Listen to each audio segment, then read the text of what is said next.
कि उसका बाप ही सैफ अली खान है, तो उसको सैफ अली खान मिला, भाई तुझे सैफ पंचर छाप मिलेगा, क्योंकि बॉलीवुड और रियल लाइफ ये दो अलग चीज है। पर हमारी बेटियां ये समझती नहीं। तो 13-14 साल की बच्ची के दिमाग में ये कि अगर प्यार करना है तो मुसलमान से करो, मैं इतिहास में छप जाऊंगी, मेरी तो लव स्टोरी बन जाएगी। फिर वो अलग बात है, वो 35 टुकड़ों में आती है। दूसरी बात ये कि 25 साल की लड़कियों को ये बिगाड़ रहे हैं। 25 से 35 साल की शादीशुदा महिलाओं को बिगाड़ने का काम एकता कपूर जैसी महिलाएं अपनी टीवी सीरियल के माध्यम से करती है। कैसे करती है कि वो अपने टीवी सीरियल में एक महिला बिल्कुल टिपिकल हमारे ड्रेसअप में, अच्छी सी साड़ी, बड़ा बड़ा मंगलसूत्र, बड़ा सिंदूर, बड़ी बिंदी, पीछे अंबे माँ का बहुत बड़ा स्टैच्यू होगा। आप देखना उसके सारे सीरियल में ये इंडिकेट्स होता है कि हिंदू धर्म को बर्बाद कर दो। देखिए, कोई भी देश को बर्बाद करने के लिए बम, बारूद, गोला, असला, मिसाइल दागने की जरूरत नहीं है। आप उस देश की सांस्कृतिक व्यवस्था, शैक्षणिक व्यवस्था और पारिवारिक व्यवस्था को खत्म कर दो, वो देश अपने आप खत्म हो जाएगा। यही षड्यंत्र चल रहा है। तो इस देश में महिलाओं और बेटियों के दिमाग को खराब कर दो, क्योंकि हम परिवार व्यवस्था में समझते हैं तो जो बेटी हमारी आज हमारे घर की बेटी है वो किसी के घर की बहू बनेगी और वो दो परिवारों को जोड़ती है, तो उन परिवारों को बर्बाद करने का षड्यंत्र चल रहा है। तो होता क्या है, दिखाएंगे क्या सीरियल में? प्यार एक से करेगी, शादी दूसरे से करेगी, फिर जीवन में कोई तीसरा आएगा, दूसरा मर जाएगा, फिर चौथा पसंद आएगा, फिर दूसरा जो मर गया वो जिंदा हो जाएगा, फिर कंफ्यूज हो जाएगी चौथे के साथ जाओ कि दूसरे के साथ जाओ।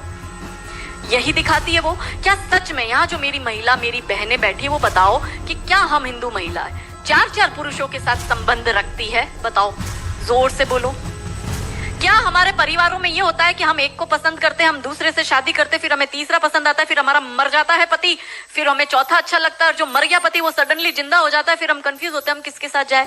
क्या हमारी ये वैल्यू है? यही सीरियल हम देखते हैं और हम तालियां बजाते हैं, और हम हमारी बेटियों को भी यही टीवी सीरियल दिखाते हैं। और इन सारी टीवी सीरियल में एक ही चीज कॉमन क्या है? जो सास है वो एक नंबर की नालायक, जो ननंद है वो एक नंबर की नालायक, और ये दोनों बहू के खिलाफ प्लानिंग करेगी। तो अब जो वनरेबल बेटी अपनी माँ के साथ वो टीवी सीरियल देख रही है, उसका दिमाग कैसे खराब होता है, उसको पहले से ही, जैसे अनकॉन्शियस माइंड में चीजें कैसे काम करती है, उसको दिमाग में पहले ही बैठ जाएगा कि मेरी सास भी मुझे ऐसी ही मिलेगी। क्यों हमारे हिंदू परिवार टूट रहे हैं? क्यों आजकल हमारी बेटियों को जॉइंट फैमिली में रहना पसंद नहीं आता है? उसे शादी के दूसरे दिन अलग होना है। वो पहला फोन अपनी माँ को करेगी और माँ कहती है ज्यादा चिक चिक करे तो तू आ जाना मेरे घर में। हमारे माता पिता ने हमें ये सिखाया था कि तेरी डोली उठ रही है, तू इस घर में वापस तभी आएगी जब तुझे प्यार से आना है, तू तेरी अर्थी वहीं से ही उठेगी, हमें तेरी घर में एंट्री नहीं देंगे। ये हमें बचपन में सिखा दिया गया था।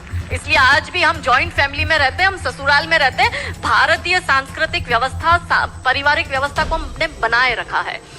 फिर एकता कपूर क्या करेगी? अनुपमा जैसी सीरियल में, ये एक ऐसी सीरियल है इसमें इतने ब्रेकअप और इतने डिवोर्स दिखा दिए कि इतने तो मुझे लगता है यहाँ जितनी मेरी बहनें और जितने मेरे भाई बैठे, इनके जान पहचान परिवार पूरे खानदान में नहीं हुए होंगे, इतने उस एक सीरियल में दिखाए।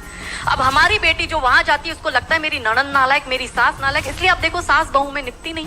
पहले कैसे निपटी थी, पहले कैसे रहते थे? और तीसरा जो मैंने कहा OTT, 35 से 45 वर्ष तक की महिला जो कि वर्किंग विमेन है, जो जॉब करती है, उस महिला को कैसे दिमाग खराब करना है फेमिनिज्म के नाम पर। यदि आप नौकरी कर रही है तो आपको परिवार नहीं चाहिए, आपको पति नहीं चाहिए, आपको सास ससुर नहीं चाहिए, वो सब आपके पैर की जूती, क्योंकि आप वर्किंग विमेन है, आप नौकरी कर रही है। और एक हाथ में दारू का ग्लास, दूसरे हाथ से सिगरेट फूको, अंग्रेजी में बड़ी बड़ी गालियां बको और आप अपने आप को फेमिनिस्ट कहो। क्या ये फेमिनिज्म है? ये फिल्म क्यों नहीं बनाते नायिका देवी पर, दुर्गावती पर, रानी कमलावती पर, रानी चिन्नमा पर, रानी अब्बका पर, रानी लक्ष्मीबाई पर? ये ऐसी फिल्म क्यों बनाते हैं? ये बनाए रानी नायिका देवी पर फिल्म के जिसने मोहम्मद गौरी को नपुंसक बनाकर गुजरात से मार के भगाया था और वो 13 साल तक वापस भारत में नहीं आया था। ये इसलिए नहीं बनाएंगे क्योंकि भारत की बेटी को करीना खान बनाकर उसकी कोख से तैमूर और जहांगीर पैदा करवाने हैं। बहुत बढ़िया, बहुत बढ़िया।